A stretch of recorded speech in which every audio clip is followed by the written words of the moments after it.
Welcome to Outlast the Iron, episode 5. This is your host, Alex Feinberg. Alex, what's up, bro? How's it going? Good. Joining me, Zach Homol. Normally he'd pick up the cue to introduce himself, but we're gonna throw that out there. Lots of curveballs this morning. Lots of technical changes or challenges, adversity for that matter. It's what we're good at: overcoming Zoom meeting invites and challenging recordings. Zach, we're growing through it. We're growing through it. Your beard's a week longer. Tell me about that. Thanks, man. How's your week been going? My week's been great. We're launching a kids-focused recipe book on Friday, kids and man-children. I think you'd actually be the ideal candidate because, and why is that? Well, you have small kids in the house, but you actually, I think it seems like you kind of like eating the food that the kids eat too, so you wouldn't mind having more hybrid meals. You probably would love eating burgers, love eating pizza, spaghetti meatballs, pigs in blankets. Sort of the food that I've been cooking for myself during quarantine has adapted to a wider age range, simpler foods, quicker stuff. I'm cooking about 100% of my meals. And I just thought, you're always talking about convenience. A lot of people with kids need convenience. They need to save time. And so, even my own cooking is, incredibly simple, but it might be a little bit much for people with small children running around who are demanding, 95% of your focus. And so these are simpler meals, created for children's palates, less spices in them, and easier to just create a spread for your whole family that everybody can enjoy. Yeah, I love that, man. I think that's great too. And you really hit the nail on the head. That's what Ashley struggles with most is the frequency of in which crew and I eat, which is just always. Trying to just, it's trying to too many boys in the house is like right. Yeah. It's all boys. It's actually the dogs are both boy dogs. There's crew, then there's I. So like, it's literally Ash and just a bunch of testosterone running around. How tall's crew supposed to get? How tall's, He'll probably be pretty tall. Like he's already getting pretty tall. He's going through a pretty good big growth spurt. So she's going to be feeding 10,000 calories worth of food to her boys pretty soon. I mean, dude, you got to feeding, if I'm in training prep 4,000 or 5,000 calories into this kid. I mean, he probably eats 5,000 calories of pizza a day. Yeah. I wish I was eating that much quality food when I was younger. I think, a lot of us when we were younger, we'd have bagel bites, Pop-Tarts, stuff in boxes that, look good on TV. We were fairly convinced we're fine. You look at the macros on the back and, they're actually not horrendous. But, looking back, yeah, maybe I'd be like a couple inches taller if I was eating whole foods, 3,000 calories of them a day. But, what are you going to do? Yeah, it's interesting. I know that we probably, I would actually say that crew eats less healthier than Ashley and I. And for the exact reason of what you just said, for convenience. Yeah. He's limited to the amount of foods that he actually enjoys. So we actually sit him down to get him, I think Ashley really works on like 2 real quality meals a day with him. And then outside of that, it's just a lot of just like, pizza in the oven and things that are fast and easy. So having this resource that you're preparing, like the pig blankets the other day, I'm like, that's such a great idea, especially if it's not going to take very much time. Yeah. It's like we can definitely, because her and I are always chatting back and forth. Like we have this like little layer of guilt, but we always like try to brush it off. Like, no, about cool. Like him not eating, about him not eating completely as healthy as what he possibly could. And, but it's hard, man. If she's not full time cooking, right. It's hard to prepare that much food every single day, man, and to keep up with the regular house duties and to keep up with, like, she wears a couple hats. She's a trainer. She writes. Then she's also a social media presence. She also does hair. Yeah. And she has side hustles. So it's just like she does her plant shit. So trying to do all that and feed us is a full-time job. So I think you hit the nail on the head, especially for the everyday American, how to feed their kids the best food that they possibly can as fast as they possibly can. With reasonable parameters, because it's like best possible, I'm sure we can get, microwave type stuff, but that's not what we're doing. So it's like minimum viable, with acceptable ingredients as far as I'd be concerned that I'd be okay putting in my own body. Yeah. And I think a lot of times when people are designing training programs or designing nutrition plans, I think there's two groups. There's the optimists and the realists. And, I prefer doing it on the realistic side, know what you can stick to and do that, rather than aspirationally decide we're going to be super strict about ABC, realize it takes about twice as much time and 3 times as much mental focus and preparation than we thought, and then quit. And so, I'm totally okay with an 80-20 approach where I'm getting, most of the stuff that I'm putting in my bodies is good. And then some of the stuff is not going to be, 100% aligned with the other 80%, but it's not going to kill me either. We're talking about like pigs in blankets. Maybe there's a little bit of omega-6s in there that I don't like, but the ingredients are still organic. So I can justify putting that in my body. Still has a decent macro profile, but I'm not perfect, and you don't need to be perfect if you want to have really good results, but you do need to be consistent. And I think allowing yourself to operate in less than perfectly allows you to stay on that path. And I know you talk about that all the time with the way you're consuming food outside of the gym. Do you think that one reason behind why people don't eat as well as they could is because we have this kind of make it or break it mentality, or all in or nothing? Yeah.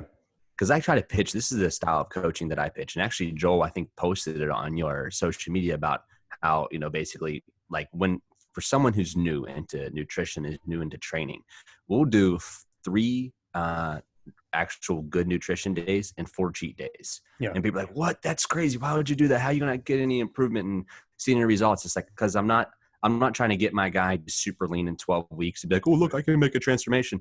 I'm trying to change his actual lifestyle so he can live the next 12 years or 30 years or 50 years of his life healthy and eating the foods that he actually enjoys eating. So the training volume intensity will be down as well. If you're completely new to lifting weights and you've never really had, maybe you're eating 20% clean, and I'd say maybe the average American might be eating 30% clean. What do you think? I think so. Yeah. Well, about 30%. I think that's fair. Yeah. Yeah. And I really think that's actually giving a little bit too, especially with the circles that I'm into, because, that's another thing. I'm more susceptible to people who are have shittier diets and people who have great diets, like people like you in my fitness circle eat and train really effectively. And then kind of outside of that circle, it's just suburban dads and house moms. It's a completely different circle and their focus are completely different. So when I'm getting someone who's new into nutrition and I'm getting someone who's new into training, 3 days a week of training and 3 days we're trying to eat quality foods. And we'll do that for a week or 2 to build some consistency and some momentum. And then I knock it down to, now we're doing 4 days of healthy foods and good nutrition and 4 days of training. And all we're trying to do is slowly work them into a lifestyle that they're actually enjoying themselves. They can still have a beer on the weekends or whenever they want to have the beer. They can still order pizza with their family. They can find some normalcy with their new daily split. Right. And I think, you and I talked about this back when I was in Indy. But it's just, really, really challenging to make 180-degree behavior modifications. And, you think about the journey that people will go through when they're trying to get in shape. Most people without any sort of adjustments will consume food the way they consume air.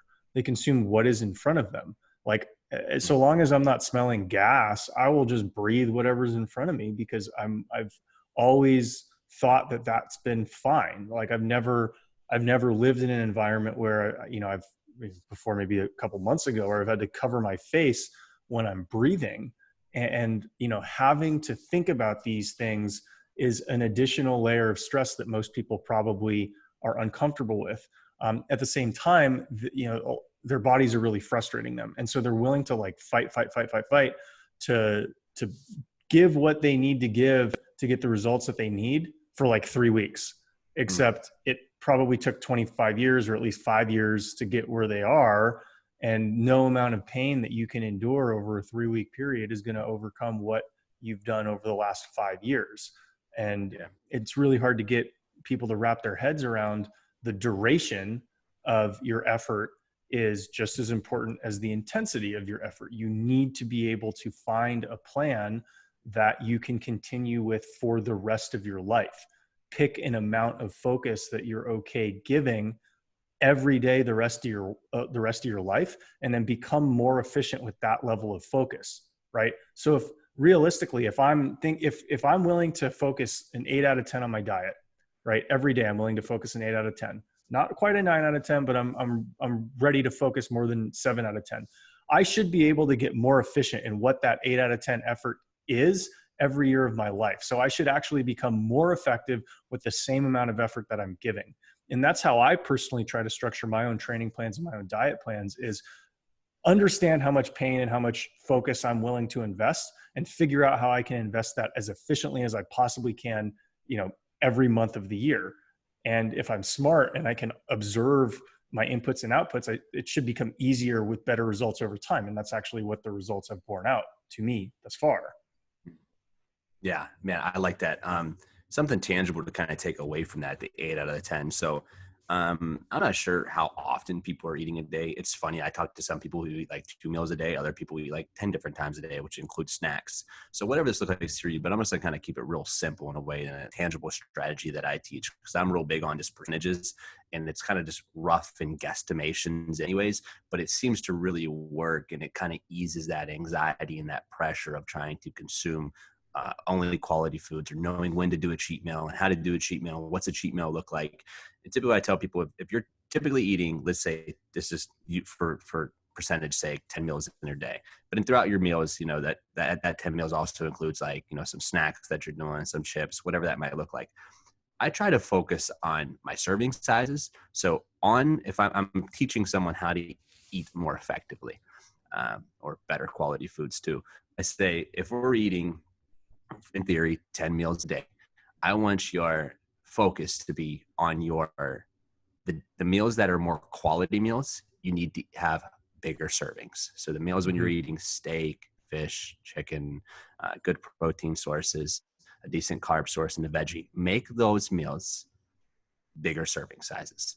On the meals that you're going to be snacking on, make those meals lower serving sizes.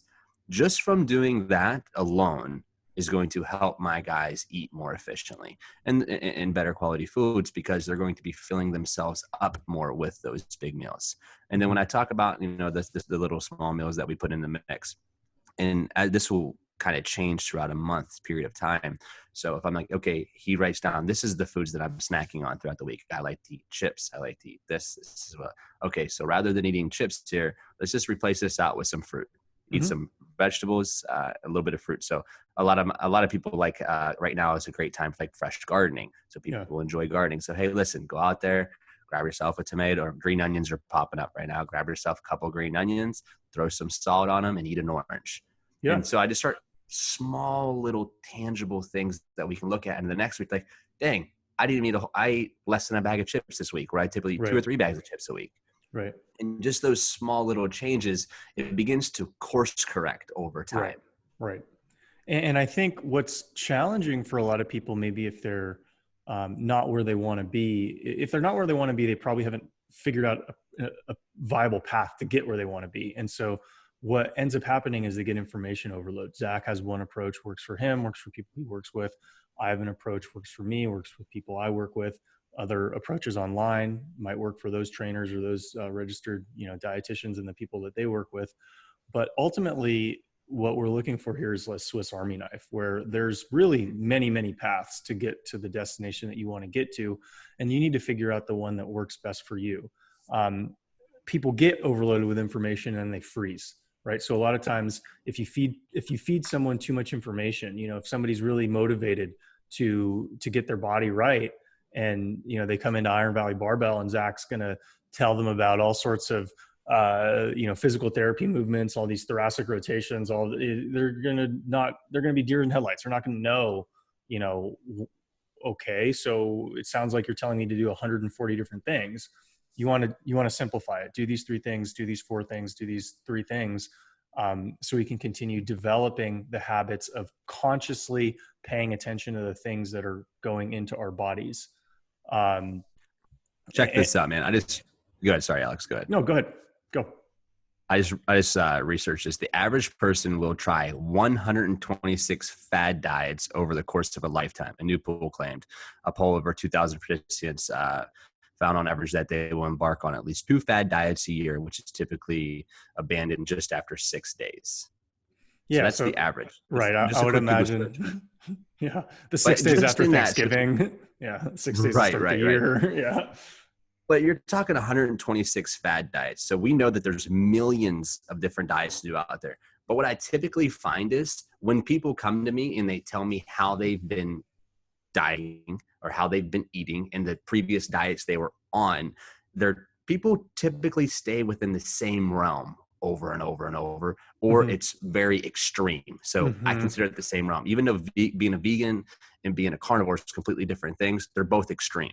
And that's what people And I think aren't tying it. people will go between one and the other. It's just like, it's Oh like yeah. communists and fascists. It's like there's Yes. certain personalities that you go from one to the other. There's nothing in the middle, right? And I think, Yeah. reading like some political overviews of 100 years ago, the people who are most likely to be fascists were the ex-communists. It's like, dude, you guys were all the way on this one side, and then you decided that we're going to go all the way to the other side. Like, It's okay, that that pendulum swing, right? yeah, It's it's like with that. anything though. That says more about the believer than it does like the ideology. It's like the person's just desperate, essentially. It's like if Yes. you're always running to one side of the field or the other, it's because you're desperate, because you can't, you're not having the success that you want running down like the middle.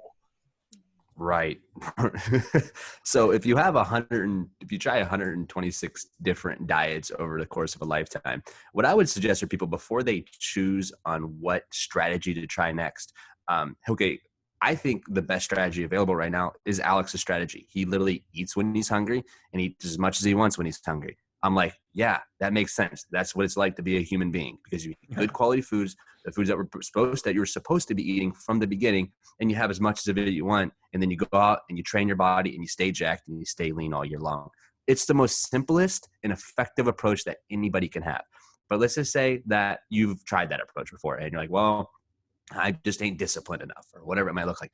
You need to write down before you decide in your next diet, because there's going to be a plethora of information. You need to decide, what diets have I done thus far? I've tried Alex's approaches of eating when I'm hungry, but I ended up, at 9 o'clock, I smoked a joint and I decided to eat Rice Krispie treats instead. It's just like, okay, so I Hey, don't when have the that discipline. happens. I hate when that happens. So, now you've decided, okay, that type of strategy doesn't work for me. I need more a regimen style strategy. So then you create more regimen in your structure, and then you fell off that. And like, well, then I tried carnivore and it was just too extreme. But you need to write down what strategies and what approaches that you've done in your past history of dieting. And then when you go to reapproach your new diet, what it's going to look like, you need to say, okay, this didn't work effectively, this didn't work effectively, this didn't work effectively. And you take you combine all those reasons why, and you come out with like, okay, what's my overarching issue? Is it because I lack discipline? Is it because I don't have accountability? Is it because I have these foods in my house? Is it because I feed my kids these foods? You find the problem, and then you solve that problem. Then you go ahead and get the new diet. And I love that. And I think it shows why we have such a strong overlap in terms of our approach. And let me guess, this is first learned from how you approach training and physical development. It's like everything in your life you can tell has the foundation for, this is the model I would build to make my squat better, make my deadlift better, make my bench press better. How do I apply this model that I know works, that I've done for 15 years plus? How do I apply this to other things in my life? Oh, I'm starting a business. Okay, there's some things that are going well. There's also some weaknesses. What am I going to work on? How am I going to focus my time? Okay, I need to fix these weaknesses, or otherwise we're not going to grow at the rate that I want. Oh, there's this diet that I'm trying. Okay, it's not, these 3 approaches didn't work. This one did. Okay, what patterns am I noticing? How can I address these deficiencies? And I think what I hope the listening audience can take away from what Zach is saying, that I've observed over, the last few years of my life, is that successful people are able to diagnose what's going on in their own lives because they don't expect themselves to be perfect, right? So perfection is not something that's going to happen. You're just never going to create the absolute most perfect training program, the absolute most perfect diet program. You're always going to be in some shade of gray. And And in order for you to have the most success, you need to figure out, like, where am I within that shade of gray? Is this an appropriate band that I'm navigating in? A lot of people who aren't realistic with themselves want to just think of themselves as good. They see it more binary. I'm good, I'm bad. I'm weak, I'm strong. And because they have to have a more binary approach of themselves, they're incapable of grasping that, no, you're not going to be perfect. So understand that you're not going to be perfect. Create a worldview with the anticipation that you, the main character, will not be perfect, and coach yourself as if you're not perfect, because you're never going to be. But I think, people, especially when they get desperate and when they struggle, they create, they have aspirations, and the aspirations actually numb some of the pain that they're feeling, so that it's really hard to actually strip these aspirations from them, even if these aspirations are actually preventing them from taking meaningful steps forward, like meaningful paths to adjust their behavior to get them the results they want. There's just some sort of mental block that I think prevents a lot of people from taking that path. I think you're right. And one thing that I've actually been noticing a lot, and that I'm working on right now, because I think it's that important, because it seems to be, and it's self-awareness. And that's actually something that I'm working on right now, and I'm putting a lot more attention to in my mentorship package as I'm revamping it. Because what I'm finding is, if we're lacking the self-awareness to actually recognize the things that we're good at and the things that we're bad at, we're never going to be able to go all in on our strengths, and we're never going to be able to focus on developing our weaknesses. And I feel as if not only do we know what our strengths are and we know what our weaknesses are, but we're actually subconsciously putting up blinders to what our strengths are and to what our weaknesses are, just so we can stay comfortable. Yep, absolutely. Because going all in on your strengths is, going all in on your strengths. So all my strengths is, hey, I'm actually very, I know a lot of people who are just so disciplined. I work with high level people who are like, bro, you make fucking $500,000 a year, $1 million a year, whatever it is. You are so disciplined in your work. You have discipline. You're a great dad. Mm-hmm. But all of a sudden you just put shit in your food, shit in your mouth. You eat shit food. So it's just trying to make this connection. It's like, you are a disciplined person, but you're saying that you're not. You're putting a blinder up to saying, oh, I just can't stay disciplined in my nutrition. What are you talking about? You're disciplined in so many other areas of life. You have the capabilities of being disciplined, but you just have this blinder on. And what do you think that reason is? Like, why do they subconsciously put this blinder up? Because you have to, you've worked with Google and where you work now, you have to see people who are very successful and disciplined in their career, yet this side of their life they can't stay disciplined in. Yeah, I mean, I look at cognitive immobility very similarly to physical immobility, and I guess I can thank the fact that I have very minimal training, maybe in minimal formal training in maybe either category. And so the way I look at my own cognitive development through my 20s is, as I was learning some of the things that have been the most transformative for me, they've been very uncomfortable, because they've required me to discard lessons that I built, like foundational elements of my life. And it's really, really hard to get people to discard foundational elements of their life. Whether it's you grow up. Give me an example of that real quick. What do you mean by that? For me personally, okay, so we'll start with a general framework. So if you find someone who's a flat earther and you try to present them with evidence that that's not true, chances are that person's going to really reject a lot of what you're presenting them, because it goes against your identity, and then the community that you've built around your identity. And so the reason why I think people have this sort of cognitive immobility is the same reason why, if my hamstring's tight, I'm going to feel really uncomfortable running at full speed. It's because my body knows that if I actually exert myself to this level, something's going to break. And so I think for, say flat earthers, if they accept the information that's being presented to them, what it's going to do is it's actually going to alienate them from a lot of their friends. It's going to force them to take subordinate positions, go with their tails between their legs when they're talking to people who they probably spoke negatively to. And so all of the actual, end results of them accepting the truth is actually worse than them not accepting the truth. Sort of like the end result of you sprinting with a tight hamstring might be worse than the end result of you not being able to hit that top speed. For me personally, I was an economics major at a good school, and I grew up believing that the harder I worked, the better I would do linearly, like 1-to-1, like 1.0 correlation between hard work and success.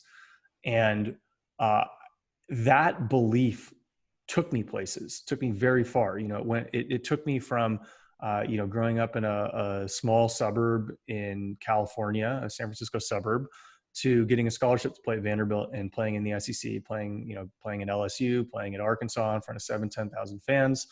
And all I did to get from point A to point B was believe that if I just outworked everybody, I would keep getting better and life would keep working out for me. And I was very aggressive about that. And I was right month after month, year after year. And I would accomplish things that my peers couldn't because I would outwork them. But at some point I hit a wall where that hard work was obviously not translating 1-to-1 in the end results that I wanted. And it's really hard because my entire worldview is built around the idea that if I just outwork everybody, I'm going to do better than them. And because my entire worldview was built off of that, it's like I don't have the stabilizer muscles in my brain to actually switch how I'm like completely switch how I'm viewing things. It's sort of like if I have a weak ACL and I try to make a hard pivot, it's going to tear.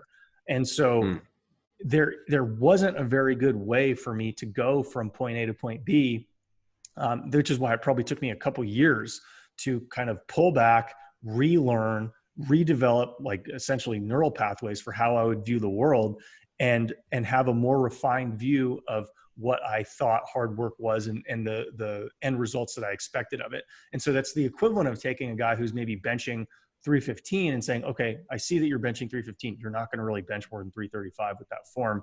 We need to but you've been doing it for 10 years, right? So you're actually really, really good at being inefficient. And so we're going to actually rework you. That's going to require maybe that you take a step back, but we're actually going to retrain you in a way that will raise your ceiling. Most people, when they hit that first ceiling, they don't want to retrace. They don't want to retrace their steps to possibly get to a second level. And so they'll stay at a plateau permanently. And then, when you're at a plateau, your results will actually diminish over time. So that plateau can actually end up being a decline because they can't troubleshoot, is my belief. Yeah, I love that perspective. And not only does the results plateau, but it actually becomes harder on you. You are more vulnerable for injury. You're more vulnerable for job loss. You're more vulnerable during economic recession because you never took the time to stop, retract back, and actually do things the way that were most efficient or most optimal. And I actually tweeted that the other day. I said, the hardest worker in the room is often not the best. Mm-hmm. It is such like a catch thing in our field where people believe if they just outwork everybody that they're going to be the best. And it does work and it does take you places. Like the reason I am in the exact position I am right now is because I've been extremely disciplined. I've been extremely committed and I've outworked everybody who else was in a similar position to me to get in this position I'm in. I mean, at the end of the day, I'm in competition, if you will, with other trainers and other guys in the business who own gyms in town and whatever this looks like. While I don't view that necessarily as competition, I am aware of that. There are other people trying to take things that I have or the numbers that I've hit and whatever that might look like. But then I finally got to a point, just like you in my life, that I realized that like, hey, just running my head into the wall, while this may get me places, in order for me to kind of break into this next level, instead of just running straight at the wall, I need to take a step back and just look around a little bit. And there might actually be a door that I can just walk through and make things far easier. But instead of actually being to that wall, it's going to take me a little bit longer to find the door. But when I do, I'm going to walk right through it and it's going to open me up to a much bigger space. And I totally agree. If I had a match, I'd light the fire right now. Because I've found in life that when you're trying to attain a goal that's been elusive to you for quite some time, ultimately, at least for me personally, when I achieve it, it was a lot easier than I thought it was going to be. But that's because I found a path that I didn't know was there in the beginning. And so anytime I'm really, really struggling at something that I think I should be good at, I don't tell myself that it's going to take effort that I haven't given before to accomplish the thing that I want to accomplish. I tell myself that there has to be an easier way to do this and I haven't figured it out yet. And I think that's very different, right? So most people are like, what sort of effort do I need to give to get this goal? And I see my own effort's good enough. I have to be misunderstanding the way things are working if I haven't been able to attain the thing that I want as efficiently and effectively as I believe I should be able to. Oh, dude, I love that perspective, Alex. That's such a unique. How do you think you came up with that perspective? I think Because a, like when you go ahead. I think a lot of it has to do with my economics background. Like, so economics, I think, is kind of a BS field of study as it pertains to like understanding why financial markets do certain things. But it does give you frameworks to understand, generally how life works. The harder you try at something, the better you do, but it diminishes, right? With each hour of additional work that you do, during a day, you will be incrementally more productive, but probably less productive than the previous additional hour. And so there's a taper into everything that you do. And so I realized a couple different things from a young age. Number one, there's a taper you should expect a tapering of results for everything that you try in, right? So there's like kind of an efficient amount of effort to give in order to kind of maximize the results that you get in many endeavors. And then the other thing is understanding that you adapt to various situations. So one thing that I tweeted yesterday about behavioral adjustments for people is, treat it like you're boiling a frog. Start them out eating right 3 days a week, then move them to 4 days a week, then move them to 5 days a week. And I noticed that within myself, my ability to endure discipline, or my ability to endure structure, my ability to endure pain actually increases over time. So if all I'm focused on doing is making sure that I can endure a certain amount of pain every day, which I know I can emotionally grapple with this amount of pain every single day, then it's up to me to figure out how can I most efficiently utilize this pain that I'm going to feel. It's just like money. It's just like a financial investment. If I have $60 per day that I can spend on food and whatever, how am I going to spend that $60 most efficiently? My guess is on week 2, I'm going to be more efficient at finding deals than I am on week 1. And my guess is on week 4, I'm going to realize that I didn't actually need to be buying a lot of the things that I was buying on week 1. And if you just realize that your effort and your motivation is finite, and you realize that you can continually to get better at anything that you put your mind to, but you can't exceed effort X for a sustainable period of time, then for me, it's just like, I'm just on a success treadmill where it's like, some days I'll be more successful than other days, but generally speaking, I'm taking positive steps forward because I'm not trying to overload myself. I'm not trying to make 10 years worth of gains in 2 weeks. Dude, it's because you're basing your success off multiple variables. Mm-hmm. And not just how hard you work, right? Because before it was just based off of effort, only effort output, but effort also, when we apply any type of output, it's also to recognize that, like, okay, if I'm focusing on, I love the food analogy. I thought that was really great. If I have $60 each week, I'm going to get more efficient and I'm going to find better deals. But also, so you're basing it off multiple variables. But also another thing is like, okay, this is the next variable. I can get better deals and cheaper food, but what's the quality of food that I'm putting in my body? Is that actually making me run and operate better and more effectively, which is going to then teach me how to make more money or aid into me making more money. Right. And I feel like that's maybe where a lot of us miss, is that we look at everything, like you said, very linear and one-dimensional, where we don't recognize that we're very complex creatures. Our lives are based around many variables in order to get the outcomes that we're looking to achieve.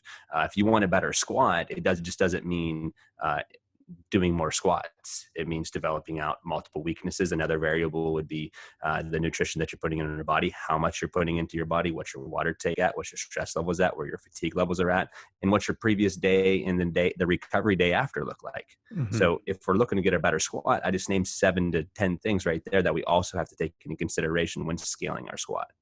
Yeah. And when you're talking through this, it just kind of reminds me of a mental model that I'll put myself through when I'm trying to solve a problem, because, this sounds like, I'm saying I know how to solve all of these things, which I don't. But what I am saying is, if something is meaningful to me, I'm probably not going to accomplish that thing in less than 6 months, but realistically, it might take me 6 years to kind of transform from not being as good as I want to get to being close to where I want to get to. You know, it's like I look at the shoulder rehab that I've been doing. I haven't been doing bench pressing for a year. And I think maybe 6 months from now, maybe I'll be in a position where I might be able to because of the progress that I'm making. But, you know, 18 months of rehab, that's a long time. You know, people rehab ACLs in less time than that. And, you know, just having to be patient with a lot of things means that you need to try like 20 different approaches, because if you're a competitive person, you're going to want yourself to get better, and you're not going to be getting better at the same rate that you want to be. And so what I think, ineffective people will try harder, but people with success will try more things. And so it's like, okay, so no, doing 30 sets of 5 is not going to improve my squat. That's like the dumb person move. It's like, well, 8 sets of 5 didn't work, I'm going to do 20. Like, okay, I don't think that that's going to work, but that's what most people will effectively do with their life programming.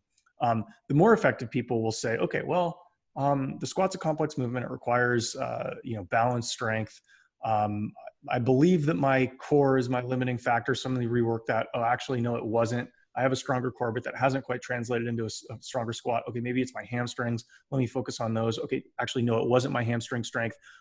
What's the next thing? Okay, I'm not externally rotating my knees well enough, you know, because I haven't been doing my mobility drills. So it's actually hard for me to move in the proper pathway. Oh, okay, that worked. Great. And so what you'll find is successful people aren't just like always finding the right answer. They just have the desire to get better. And that requires 6, you know, maybe 3, 4, 5 different approaches until you find the thing that gets you there. And once you find the thing that gets you there, you'll find that that's actually a lot easier than the 4 things that didn't get you there. You just needed to unlock the lock, the key. You needed the key to get to the next level. And once you got the key, it's easy. You just open the door and you walk through. Yeah. Then when you walk through you got to put your thinking hat back on, because now you're going to have to develop new strategies to get to that next level. And that's something that I've recognized, man, at every level. If you want to, I call it like, it's like when you're like Pac-Man, you beat the level, you go to the next one. Right. And every time I just level up, whether it's my, you know, emotional intelligence, or my relationships with my family, my, how much more money I'm making that month, or new tips and tricks that I've learned from my clients. As soon as I level myself up, I feel like I'm at the start of something new again. Like it's the start of this new level when I have to reorganize and re-strategize on how I'm going to be able to make it to the next level. It's never ending. And I think that's also something that kind of takes people back, is they feel like when they reach that destination of what they once sought for. Like I was talking to my buddy Dylan yesterday. I was like, man, last year, so right before I hurt my back, when I deadlifted 800 on the trap bar, I was at the peak of my physical career. Like I was stronger, bigger, faster, meaner, better looking than I have ever been in my entire life. I was 100% optimal in the gym. I was just firing on all cylinders. And when I had reached that level, the business was also at that level as well. Like I was peaked as a human for what I literally, like when I had casted out the vision, when I moved to Indy, where I wanted to be in 5 years, I had reached it in 3. Yeah. And I'm like, I was there and everything was great. And I told him, man, I was like, and it's really taken me about because then I got hurt, which actually was a total blessing for me, because it taught me how to kind of re-strategize and rework on how I'm going to get to this next level.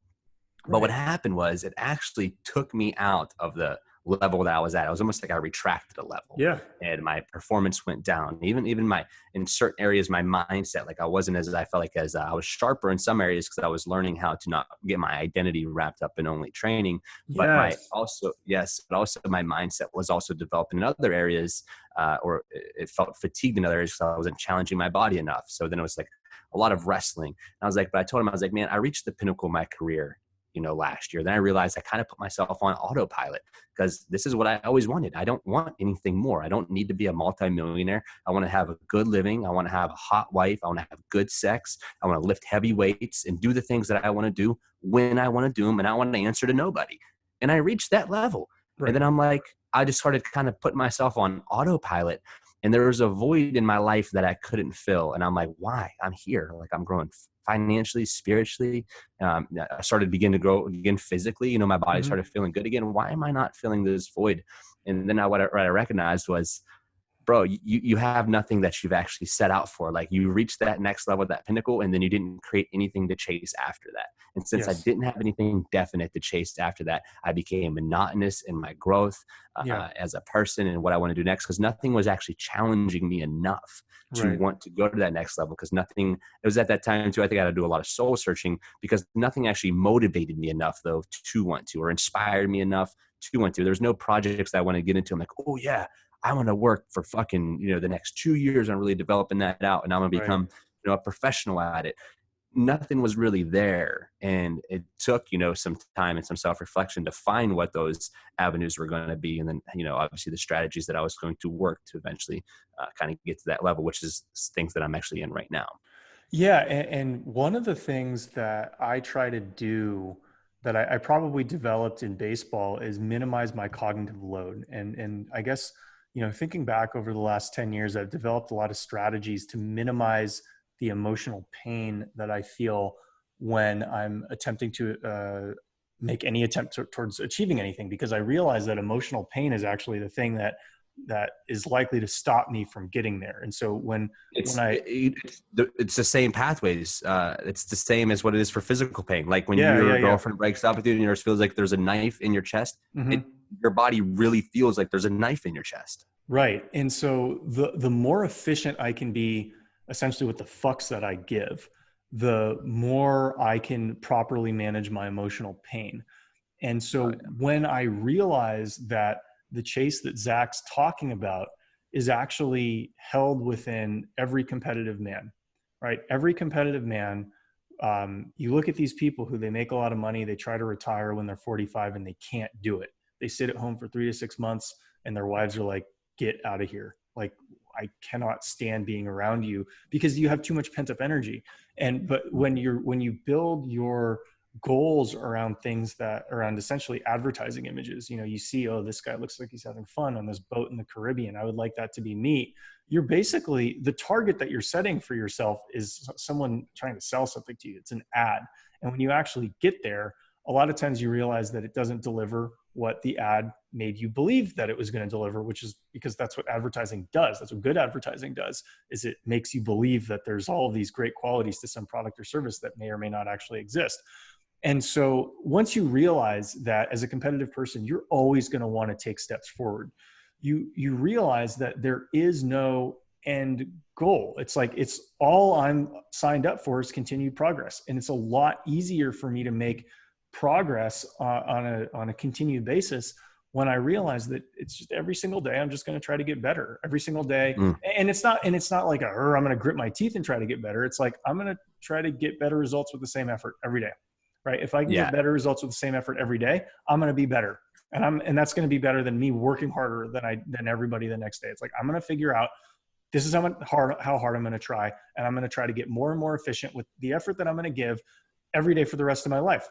And yeah, I'll take time off. I'll take vacations off. I'll take days off here or there where I don't do anything. But for the most part, it's okay. If I want my life to be as easy as possible, which is really why I developed a lot of the work ethic that I had, is because I want an easier life. I don't want a harder life. I see people who don't work as hard as me. Their lives are hard. Their lives are harder. They have to work harder for other people because they're not able to discipline themselves. And this is something that I don't want. Like, so if I want the easiest life I can possibly have, I need to be very efficient in coaching myself. I need to be very efficient in understanding myself. And I need to be very efficient with the fucks that I give. And, Yeah. I love that, dude. And I loved how you talked about that guy who thought he wanted that yacht, and he chased his whole life to receive the yacht. And then he got the yacht. He's like, oh fuck, well, it's really not like, this is cool, but it was, what actually matters though is how he felt in the middle, from starting at ground zero to going to 10. Now, if you find yourself like, I want to have and fitness is a hard thing to use because everyone should lift weights no matter who you are. You should just lift weights because it's good for you. Like, it's going to help you live longer. You're going to have a better immune system. Like, everyone should just lift weights. But if you find yourself, okay, let's say it's a career path, and in that career path, you are in school and you're studying to be a teacher, and you just hate school. Like, you're actually into your curriculum and you just, like, I don't like any of the stuff that I'm going for. then you need to kind of retract back a little bit and realize that this is not actually what you're supposed to be doing. Now, when I train and I lift weights, competition is fun. And don't get me wrong, I love competing. It's one of my most favorite things to do. But I love lifting weights even more. I just love the process. I love the suffering that I put myself under. When I was building Iron Valley Barbell and I had $732 in my bank account, and I'm like, I don't know if I'm gonna make it next month. Ash goes, this is when you thrive, Zach. Like she saw me multiple times over the last 4 years, put ourselves in a deficit just so I could climb back out of it. Cause I do better when I feel like my back's against the wall. Mm-hmm. I enjoy that type of suffering because it's what I want to do. It's the type of brand that I want to build. It's the type of culture I want to build. It's so much easier for me to suffer for something when my values are attached to it and I know what I actually want as the end goal. If you're having a hard time going through because everyone's going to suffer. It doesn't matter what you do or what your career path is, there's going to be suffering in your days. If you're finding yourself just never enjoying that type of suffering, you might be going down the wrong path. You might not be doing the right thing. Now, this doesn't mean that all suffering is enjoyable. Trust me, there's nothing enjoyable about slipping a disc. There's nothing enjoyable about my fucking shoulder not being able to raise over my arm. But it's worth it to me. Those are the things that are worth it to me. That suffering is worth it. And I feel like we miss this a lot where we're not actually suffering for the things that are actually truly worth it to us. We think we want that yacht, but it doesn't matter to us as much as what we might think it does just because we are sold on a great marketing pitch or ad. Yeah. And I think looking back on my life and you talk about suffering, we build our lives and our approaches around a certain degree of, effective people will build their approaches around a certain degree of suffering because you know that if you want to be successful, a certain degree of suffering is inevitable. What the shortcut that you can't take when you take that approach is to think any suffering will fill that void because you need quality suffering. It cannot just be suffering for the sake of suffering, which I think is a lazier approach that a lot of people will take. The hardest worker in the room is typically taking that lazier approach where it's like, okay, so I know I have this big void, this big suffering void. I know that if I can fill this suffering void, I generally do better. So I'm going to keep this suffering void fully plugged at all times. Well, okay, that person's just going to suffer the most out of everybody. He's probably not going to do the best because he hasn't chosen the ways that he's going to suffer most effectively. It's the person who realizes that there's going to be a degree of suffering. I don't actually want that degree of suffering to be huge, but it's going to be there. How can I suffer most efficiently? That person's going to do the best. Very few people can bridge that gap. Most people are, I will suffer none or I will suffer the most. And neither approach is going to be optimal. That's like, I'm either going to vote for the communists or I'm going to vote for the fascists. I'm going to be the vegan or I'm going to be the carnivore. It's like, no. There's a middle ground. And if you want to do your best, most likely it will be through some sort of middle pathway.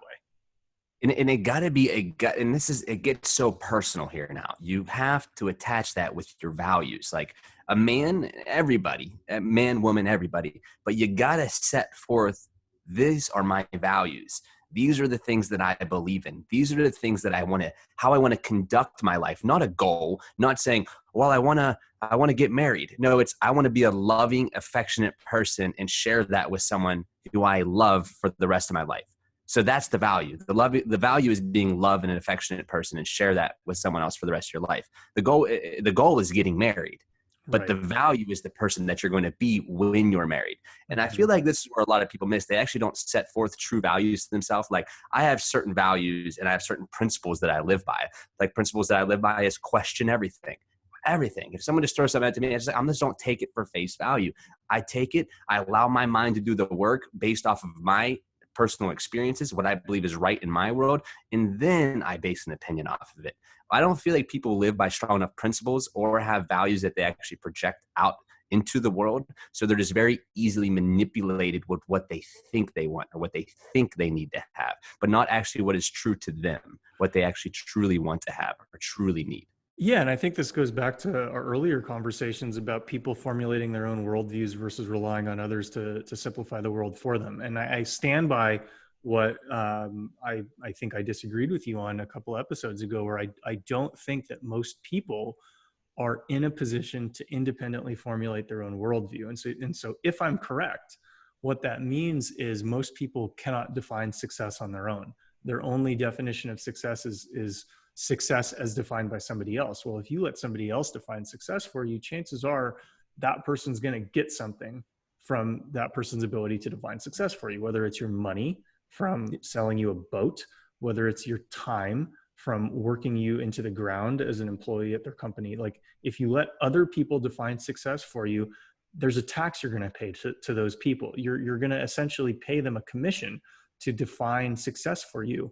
And, Yes. you know, if the world is too complex and you can't create those definitions by yourself, that's okay. Like it's okay to outsource things. Like you're not going to be. I definitely believe you're right. Like, I don't think everybody has that, but I think everyone has the ability to be taught how to think for themselves. You start to learn how to think for yourself when you set your own values and principles. That's step one. Step one is saying, this is how I'm choosing to see the world. I'm choosing to see the world this way because I can look back at my history, my life, which is the greatest self-development tool and book ever written is the book of your life. And I can look back and I say, when I made these choices, and this becomes being self-aware. So first you have to learn how to become self-aware. Yeah. These are things that I'm teaching, bro. So now that I become self-aware, I can now look back in my life and see my history and see the choices that I made and decisions I made and where it led me. Okay, now it led me here. I don't like this position that I'm in right now. What happened to put me in this position? I made a choice based off somebody else's opinion of me or somebody else's values that they had set forth in themselves to become a millionaire. And I just followed along suit. Next thing you know, I worked a job that I hated for 4 years and my boss was an asshole. If you had values and said, I have principles that I live by too, I will not be treated with disrespect, no matter who this person is. Your life will be increasingly better. You'll be far more happier if you said, and that boss said to you, hey, you're working Friday. I don't give a shit what you say. Hey, you're not going to talk to me that way. This is not the way that I want to live my life. Of course, you're going to lose your job. Of course, you're not going to have the same money you had, but you're going to find more fulfillment. You're not going to be living off the temporary high of seeing your $4,000 paycheck every other week. It's fulfillment and happiness is two different things. And that's another thing that we're all missing. And I think for the people who can stay gainfully employed, you know, there's a cut of people who, you know, I guess I want to tie everything back to lifting because there's such strong parallels. The phrase I think Ed Lattimore threw around once, I don't know, I doubt he invented it, was the heaviest weight at the gym is the door, right? The front door. It's like people perceive that taking this journey is going to be so intimidating, and it maybe will be for the first few weeks, right? I know when I was trying to go into the gym for the first time when I was 14 years old, I was worried about all the seniors, all the 17-year-old, 18-year-old, 16-year-old football players who were stronger than me, who could bench a plate on each side and I couldn't, right? I was worried about them judging me, right? And once I got in there, I realized it's actually not bad at all. They're all nice to me, like they're helping me. We all work, we feed off of each other. This is a cool environment. Companies and toxic environments do the same thing. A toxic environment will convince the people within the toxic environment that the exit door weighs 10,000 pounds. And then what's out there is just a bunch of wolves that you're going to get thrown to. And so if you believe that the exit door to your situation weighs 10,000 pounds and the first thing that you'll see outside is a bunch of wolves, you're never going to exit. You're just going to stay in that environment over and over and over again. And you have to realize that it's in the strategic interest of the person who's manipulating you to create these perceptions. And you have to realize that these perceptions may or may not be based on reality. And then the next level is changing reality, right? Because maybe sometimes there's always going to be an element of truth to it, right? You go without some income, maybe you have a car payments, maybe you have rent, maybe you have a mortgage, but like foregoing income for many, many months for many people is very, very stressful. It's very anxiety inducing. So there's a reason why people perceive that door has some weight. But if you look at really successful people, the first step they can do is convince themselves that door is not so heavy that they can't open it. And then if you want to get to next level, if anybody's watching The Last Dance with Michael Jordan, covering that guy's psychology is just a work of art. To me, this is just like me watching Leonardo da Vinci in real life. Go ahead and finish your point. I got to pee. So what I'm saying, while Zach goes number 2, is pay attention to The Last Dance. When I was, 11, 12, 13 years old, which is when a lot of this was going on, my perception of Michael Jordan was that he's the best player in the NBA. He's going to win his championships. And there's not much doubt in that, foregone conclusion. But as I become an adult now, and now I'm about the same age that Michael Jordan was when he was winning a lot of these championships, is I realized that there's no battle whose outcome is certain. And so Michael Jordan, despite the fact that when I was in middle school, I thought Michael Jordan may have had to win those championships. Now that I realize he had to fight for those championships with real men who were like really, really very good players, and he really, really had to stress himself to get to the next level, to figure out how he's going to, get by the Knicks, get by the Pistons in the Eastern Conference Finals. He would tell himself lies, not because he wanted to lie to himself, but because he knew that if he wanted to be his best, which was his goal, that reality wasn't going to get in his way. And so I think, there's three different levels of competitors that I see. Most people are too scared of what is to come, and they believe excessively negative things about, what it's going to be like when you open the door. What most therapy, what most psychologists will try to get you to do is to rationally understand that the pain and the anxiety isn't going to be as high as you think it is. Therefore, it's okay to open the door. And then they try to just get you to let's try this thing. Let's try this. Let's try this. It's not bad. Trust me, it's not bad. The next level of thinking is to create a narrative in your mind that has no connection with the truth, other than this narrative will help me perform better because I understand myself well enough, and I understand that if I can believe this thing, whether it's true or not, I'm going to be successful. You gotta believe in your higher self, where you want to see yourself, and you gotta start conducting yourself in that manner. And these are practices of being a visionary, and this is what this looks like. Becoming a visionary says, I'm Zach Homol, and right now, so my visions that I've been discussing with you guys is that I'm seeing myself on a stage with 10,000 people, and I'm speaking to 5 to 10,000 people every time I open up my mouth. Right now, that vision is just, I've spoken in rooms no more than 100 people. I've only done it a few times. To say that I want to do this just sounds ridiculous. This guy can barely spell. Half the time his brain doesn't work. What are you talking about? You want to do this? How does this make sense for you, right? But I'm beginning to carry myself. I'm beginning to use the terminology that I want to see and I want to be using whenever I'm in that position in my life. I'm seeing myself for my higher self, for the self that I'm planning on being and I'm going to be, and I start to build my confidence with that. See, whenever I get myself in a position when I'm going to be speaking to 5 to 10,000 people, I have already spoken 10,000, 20,000, maybe 100,000 times to them.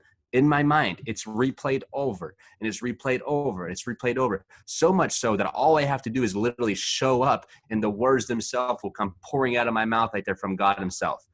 Same thing with lifting weights. I visioned myself squatting 700 pounds so many times. At the time that I actually squatted 700 pounds, I was like, there was no doubt in my mind that I wasn't going to squat 700 pounds. So I just saw it. I've visualized the moment. I remember saying that our squat rack at the time at this Rocky Road gym, the mono rack, it was in a corner by itself, and there was always a spray bottle by it. It always just collected dust because no one wiped up anything. And I looked at that, and I literally would envision seeing that spray bottle because it would sit right here, and I'd always keep my eyes on it. I envisioned that spray bottle. I can't tell you how many. So when I climbed under the bar and I looked at that spray bottle, like I did 10,000 other times, I'd already squatted 700. I'd already believed in it, and I squatted 700. And let's talk about this because, every time you tell a story, I can trace it back to my belief of how your lifting career is developed, even though I don't know the actual details, just because I'm familiar with how these ideas develop in people's minds like my own. How much did you squat the first time you squatted? Oh, maybe, I don't know, 105. I don't know. And your knees were probably caving in inwards as most people would. Yeah. Like, I didn't really squat for like years. I just basically like lunges and shit like that. Blocks. And I really wasn't even squatting. And then like Joel found me and I tried to work out with him one day and he wouldn't let me work out with him. So I just showed up anyway because he said I didn't have what it took. So I showed up anyway. He was just messing with you. He knew that. That was just his test. No, that was too serious. Really? No. Yeah, he didn't give a fuck. No, yeah. That was Joel to a T. He goes, you don't got what it fucking takes. You won't listen. No, I'm not fucking wasting my time on you. Well, how did he find you? Well, I mean, he's real good friends with the family. He had no other option. Okay. Sure. Yeah. So Joel was my training mentor was really good friends with their family. And our town's small, 2,900 people live in Wellsburg. So there's only one gym to go to. Two, once my stepdad opened the gym. So that was it. and Joel basically managed the one gym. So I was going there, and that's kind of how it all went down. The way that Joe and I actually started working out, and why he actually let me work out with him, is because I offered to pick him up every morning because our gym had got flooded by the Ohio River, and their gym got flooded. So we had to go to a community center 2 towns over. And I said, I'll pick you up if you come and you let me train with you.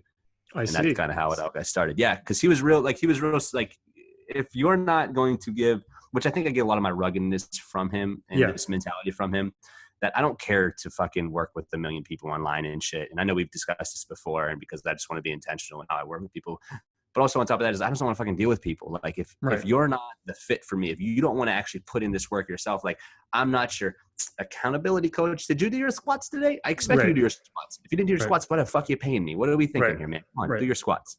And that's just kind of the level that I'm at in my career. But also I'm at this point in my career because I want people who are just as hungry as I am, because it's going to require 20 times the amount of effort for me to be able to keep people accountable. You know, if you want an accountability coach, go to someone who doesn't know very much stuff, but can just be there to text you back all day long and give you that emotional support that you need. Right.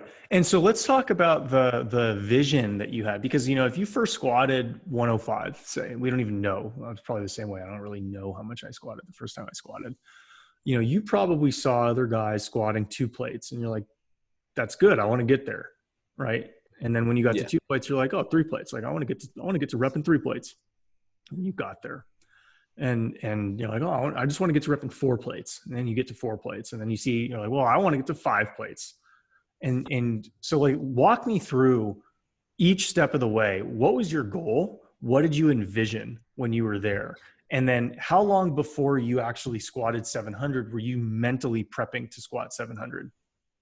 So I think the goal for me, it was pretty immediate. It went to, it was 600, I believe. The first goal I'd actually ever set out to squat was 600. It wasn't 500. It wasn't 400. It wasn't 300. It was straight. So when you squatted like 105 pounds, you're like, I'm going to squat 600. I had no goal. I had no goal when I squatted 105. I was just working out, right? I wasn't truly training until probably like my junior year of high school or sophomore year, maybe. I forget what year it was. That I was like truly like, okay, I want to scale my squat, because I was boxing and shit. So I had to run, and I couldn't beat my body up with heavy squats and expect to do all the stimulus. I didn't know enough at the time, and it wasn't like that. Joel was working with 100 other kids too. He couldn't be specific with my programming. You know, it's just like you show up, here's the workouts, here's what we do. So I really didn't start thinking about it till probably like my senior year. I started working out with Joel and this guy named Jimmy Sherrick, and they would work out at fucking 4 a.m. because they both worked crazy shifts. So I'd get up at 4, go work out with them. And I remember seeing Jimmy Sherrick box squat like 550 or 600, and Joel gave him the, hey, we're squatting 600. At this time, Joel, maybe his knees were fucked up or something. I don't know how much he was squatting, just doing some box squats. And Joe kind of set that goal at 600, and I was training with him, and, you know, I wanted to carry my weight. And even though I was probably only squatting like 350, maybe 400, I'd say before I got out of high school, you know, I knew I wanted to squat 6. And that's also how Joe set my perspective. We never thought about smaller numbers. Like if you want to be strong, and this is actually what you're going to do, and you're going to show up every day, you might as well fucking be good at it, right? If you're going to be here every single day. So we always just set our numbers high. It was no thing to say, yeah, I'm squatting 4. Like my bench, it was 4 plates. I never planned on 3, never planned on 2. I planned on benching 4 plates until I benched 4 plates. And that's when I considered myself to be relatively strong. I think strong is 5 plates, because I just saw enough guys bench 500 to know that that's what I consider strength. And I think it was how I viewed strong that actually began to set those visions or those goals for me. So I ended up working myself up. I got out of high school, and within 1 year out of high school, I kind of hit a low growth spurt. I went from, like I said, 4 plates maybe up to, I was real big into box squatting because I was doing like the conjugate style stuff. I worked myself all the way up to, I think I did 500. I have it on an old YouTube channel. I'll send it to you. It was 500 for 12. And what? You were a 401 rep max, and then 1 year you went from a 401 rep max to box squatting 500 for 12? Something crazy. I might have been at 455. It was something crazy. But yeah, so I got really strong, but I didn't do nothing besides. That was the year that I ate a pot of spaghetti every day and a loaf of bread. That was my nutrition. A pot of spaghetti, a loaf of bread. I went from like 155. I remember I was amateur boxing too at 155 and lower. And then I went up to like 190, 185, 190. because I was stopped boxing. So I was cutting weight for boxing. So it wasn't like I was a true 145, 150. I was probably like 160. So I went from like 160 to 185. So I gained like 25, 30 pounds in a year. Now I was ballooned up. I was puffy. I wasn't like I was shredded. Like it wasn't healthy. Nothing like guys, a lot of the stuff that I say, these are just my stories too. And I had to check myself in the last podcast I was listening to. I'm like, listen, I'm not condoning coke. Right? I'm just explaining my life that kind of led me to the place that I wasn't the same man 5 years ago as what I am today, you know, and I didn't have the information that I have today. So, and I ate a pot of spaghetti every day and I ate a loaf of bread every day. And I gained 25, 30 pounds. And in that process, I gained 25, 30 pounds. You know, I was real big into the conjugate style training. I ended up getting invited up to West Side. So I learned a lot of new things from West Side. And I wasn't working and very minimally. I was working with my dad part-time and I was dabbling around in college, but not really going. So like I had no stress in my life. I slept I took naps all the time. If I wasn't fucking, you know, drinking with my friends, I was eating or sleeping or training. How are you financing your lifestyle? Living with my mom. Oh, okay. I mean, my mom, spaghetti's cheap, so my mom just fucking, you know what I mean, prepared. There was no lifestyle I was living other than just needing, you know, I worked with my dad part-time-ish doing roofs. The company he worked for. So that gave me enough cash to go party with my friends in, you know, West Virginia University and you know, wherever they were at, OU, and supported that little, I guess you could say, lifestyle that was living at the time. And yeah, and then I scaled myself up I actually box squatted to like a high box 700 when I was like 20, and tried to. I couldn't parallel squat that though at that time. My central nervous system could handle because I was doing so much conjugate style training, which overloads the top because you wear briefs and you wear powerlifting suits. And I wasn't wearing them very frequently at that time, but I was wearing a bench shirt a lot. I benched 500 when I was 19 in a bench shirt. And then I got into the coal mines. And when I got into the coal mines at 20-ish, I was 20, I think. Everything just went straight downhill. I went from weighing about 190. I went all the way down to like 168, 165 in the coal mines. All my friends thought I had AIDS because I worked steady midnights for 9 months. Right. And it just basically my lifts took a shit. And that's almost when I quit working out. And then that's whenever Joel told me, I walked in one day, I told Joel, I was like, yo, man, I'm done. I was like, I just don't think I want to train no more. And he goes, then get the fuck out. He didn't even fucking hesitate. Just fucking kicked me out of the gym, cursing, yelling, screaming at me, get the fuck out of my gym. Bring that sissy shit in here, pussy. You know what I mean? Call me all names. And so I just was like, whoa, whoa, whoa, whoa. You know, then I just changed my tune. I was playing the victim. I wanted him to feel bad for me because I was working every day and I was losing weight and my lists weren't up. And he's like, fuck you, dude. I work fucking 12 hours a day and still bench 500 and I'm fucking 50 or 45 or 40, however what he was at the time. Like he had no excuse. There's no fucking excuses what you did or what, you know, you train. Right. And so that encouraged me to want to get, you know, that mentality encouraged me like, don't be a victim, don't be a sissy, get back in your ass back in the gym.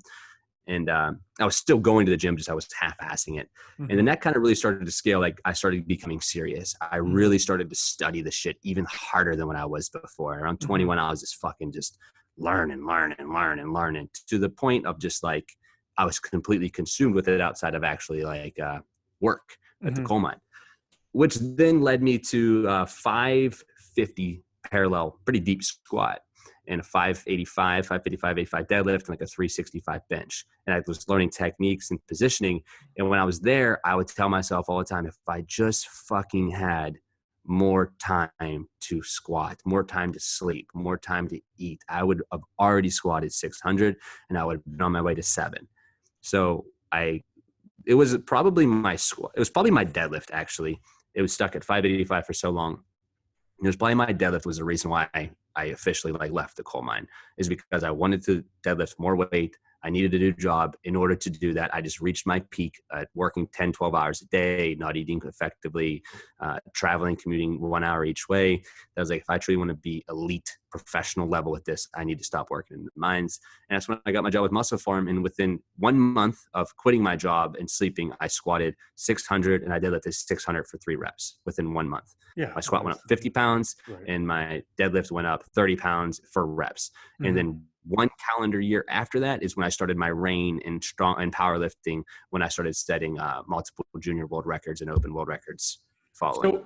From 6 to 700. And this is so telling for why you're able to envision yourself doing things that might seem absurd based on your present results. Because how many years was it from when you started envisioning yourself squatting 600. So you were envisioning yourself squatting 600 when you were squatting 350. How many years did that take to go from 350 to actually hitting 600? Sounds like it was about 4 years. Yeah, but I had a roadblock though. That was the thing. Right. If I didn't have the roadblock of fucking work, I would have done made it.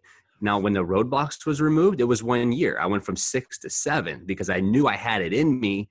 Right. I just knew that the other variables that was holding me back in my life. It's Right. understanding that like I can't get the most hamstring work in if I'm too fatigued to do hamstrings, and I have it. There's gonna be a negative return because I know I can't get the caloric intake that I need or the rest that I need in. Right. So there was just so many variables that were stacked up against me at that time. Right. So you basically have an experience where it took you 3.5 years to accomplish something that most people would say was an unrealistic leap, right? To basically add 250 pounds to your squat in, in any amount of time. It's like you can't work with anybody who's like, I'm going to add 250 pounds to my squat. You're like, okay, well, let's add 50 pounds first, and we'll talk about 100 after you add 50. But you've had the experience setting, outsized goals. And you've had the experience going through adversity, trying to get there, which means that it's not going to be a linear path towards ideation phase versus the accomplishment phase. You also know that, your success and your struggle will not go linearly. You were able to accomplish the goal of crossing 600 when actually it was easier. It's probably easier for you to cross 600 than it was for you to not cross 600, right? Because you made a horizontal lifestyle change where you got more sleep and you got more food, and you were able to basically you found the key to the lock, and then you just walked through the door, and it was easy once you found the key to the lock. And so exactly. you already have this movie played out in your mind where, I'm going to set this goal high. It's not going to be easy to get there. I'm going to try a few different keys. And once I find the right key, then it's easy. I just open the door and I do it. I already know how to do it. Most people, yeah, exactly. And most people don't have that training, right? And so most people will not be able to set outlandish goals like that. And if they do, they're not going to fight against the adverse responses that their environment's giving them, the stalled progress, the negative progress. They're not going to have a guy like Joel who's going to give them the words that they needed to hear to keep them on the right path. And, because what you need to do to go from point A to point B to 2x your results, but you also know the hurdles that you're going to face when you're 2xing your results. It's much more likely that you're going to be successful, and then you can do it. And if you know you can start taking 24-foot jumpers, you're going to keep taking 24-foot jumpers because you can do it. But the first step for many people is getting one small win under your belt, sort of having an outsized belief, putting the work in to achieve what you wanted to achieve, and then going through the tough times to get there. That's going to give you the confidence to know you can do it. And once you have the confidence to know you can do it, then it's a rinse and repeat. I mean, it's not a rinse and repeat because it's different every time, but it's set the goal, chart the path, overcome the adversity, deal with the pain that you need to get there, and then do it again. Yeah, and I just don't know if a lot of people realize, like you had mentioned earlier, that it's just not linear. Like right now, I want to be a professional strongman athlete. Like that's my new goal, is becoming a professional strongman athlete.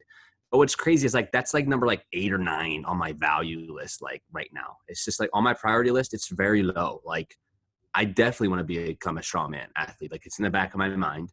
I got to do it at 2:30, so it's going to require a lot of discipline for me to eat that type of way and to conduct myself that type of way, to have the training partners that I need to push me there, and to go places that I need to go, to acquire the more information that I need to get better at specific events, and also how to scale these events. There's a lot that goes into that. So it's my goal to become a professional strongman. So what I'm doing now, and I'm at probably this is the worst shape I've been in right now. I'll be on record saying it in years.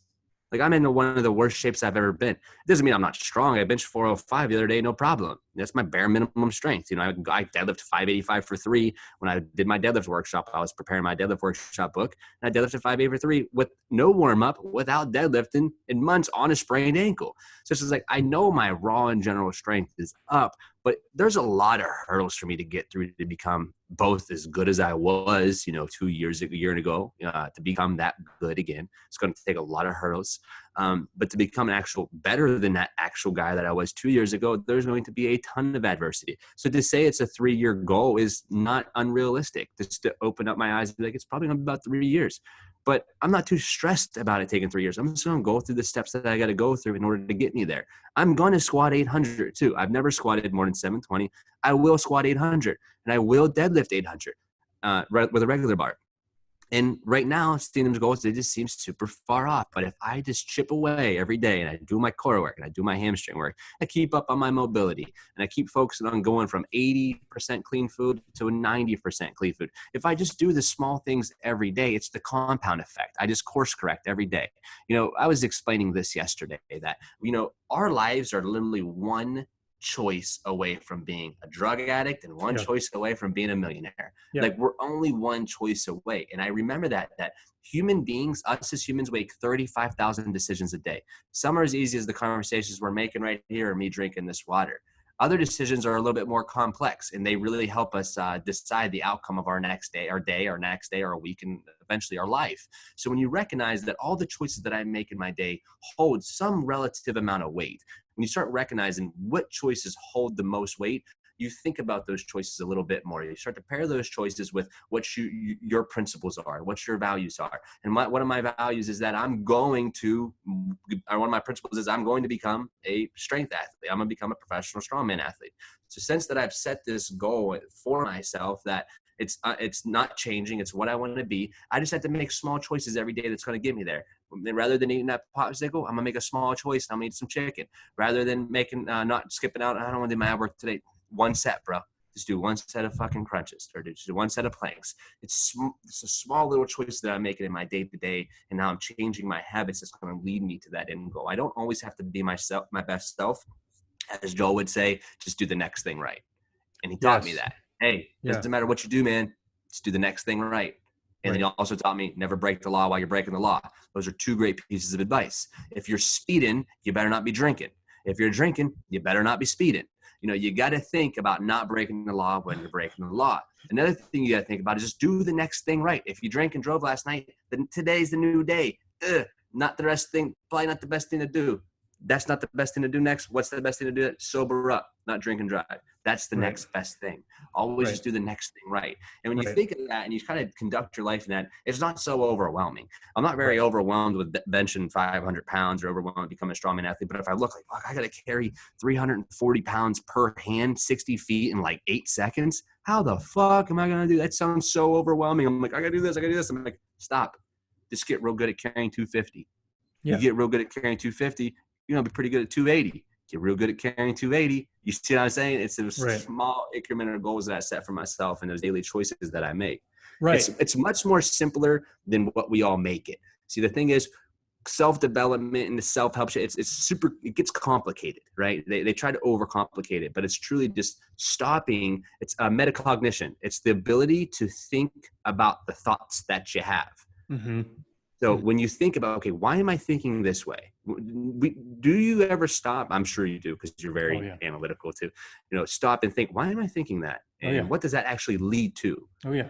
And when you start to draw and you can map out, if I think about cheating on my wife, I know what that's probably going to lead to. Mm-hmm. A lot of shame, a lot of guilt, probably a divorce, a failed marriage, probably have to pay child support. You start okay, I'm gonna course correct. That's not the best thing for me to do right now because I can see where that road leads me. How if I stay faithful and I go pick my wife up flowers? What's that gonna lead me to that night? And that's all it is, man. It's just course correct myself every single day. My mind's always, gosh, if y'all was in my mind for 5 minutes, you wouldn't listen to me on the podcast. This motherfucker's nuts. I'm not listening to anything he says. But we all have these just thoughts that are just thrown in our mind all the time. And sometimes we just cling on to them. And we're like, yeah, this is me and this is my identity. And you really never even stop to think about, well, where's this taking me? What's the outcome look like? Right. And I think that, I totally agree. When you think about the identity that people build for themselves, I tweeted this maybe a couple months ago, is that your physical body, your mind will manifest itself in how your physical body looks, right? And that can go in a couple different ways. If you're very proud of yourself and you want to have some sort of, strong physique, dominant physique, generally speaking, that will show. You'll have muscles. People will see you as a strong person. But if you have an inner self-hatred that's kind of driving you to the point where you're not recovering properly from injuries, you're not recovering properly workout to workout, maybe by the time you're 40 or 50, your body's going to be broken down and you're not going to be moving too well. Well, that is just a window to your mindset too, because you were too harsh on yourself. And you might be able to conceal that from the world through your 20s and 30s, but by the time you get to your 40s and 50s, maybe you can't. And so, people's bodies are reflective of what they've done over the past 10 or 20 years of their lives, which is really a function of how their brains are wired. Right. Absolutely. But I'm going to fucking throw something at you right now. You're right. Yeah. If you damage your body in your 20s and your teens, 20s, 30s with heavy weight training, and I hear this all the time, oh, Zach, you're never going to be able to walk when I said, fuck you, I'll crawl. Yeah. That's the mindset. I know my back's probably going to hurt. My fucking hips hurt every day. They just started feeling good again, and I haven't been squatting in months. My hips just started to feel good again. But in order for me to fulfill the things that I want to fulfill and reach the goals I want to in my life, I've got to be willing to sacrifice something. And I will deal with the negatives as they come. I know that when I opened Iron Valley Barbell, when I was working 20 hours a day, I knew my relationships were suffering. I could feel it. When shit's going on, but I had to sacrifice something at that time in order to get me to the position that I'm in now. How I got there was good communication, both with myself and my significant other, but it's also good communication with myself saying, hey, Zach, you're saying right now that you're going to deadlift 800 and you know what that's going to cause. You know the negative repercussions that's going to come from achieving that goal. Are you willing to make those sacrifices in your life and deal with them as they come? If I set it forth in my mind, I say yes, and I set my mind to it, when I get there, I'm not going to be the victim. If I got to crawl when I'm 50 because I damaged my hips so bad, I'll regret nothing, because that's what fulfilled me and that's what mattered most in my life. I lived the life that mattered to me. It doesn't have to, I don't care if you get it. I don't give a fuck if anyone listens, gets it, doesn't get it. No, that's the stupidest thing. Why would this guy want to do this? It's not for you to understand. It's for me to understand. It's for me to live a life and to suffer in a life that I chose the suffering. When I choose the suffering, I'm enjoying myself. I'm fulfilled. I've created fulfillment for myself. Even if doesn't make sense to you, it doesn't have to, because it fulfills me. And I feel like too many people are trying to fulfill other people, and they think things are crazy and whatever. Someone else might think your idea of becoming a power lifter and deadlifting 800 pounds is crazy and you're going to hurt your back and you're going to do all this. They didn't got to make sense of it. It ain't for them to make sense of. Mm-hmm. And it's interesting the way you're cutting out the mental work that you have, because it's similar to the way I've taken it, despite the fact that, up until a few weeks ago, I didn't even know Joel at all.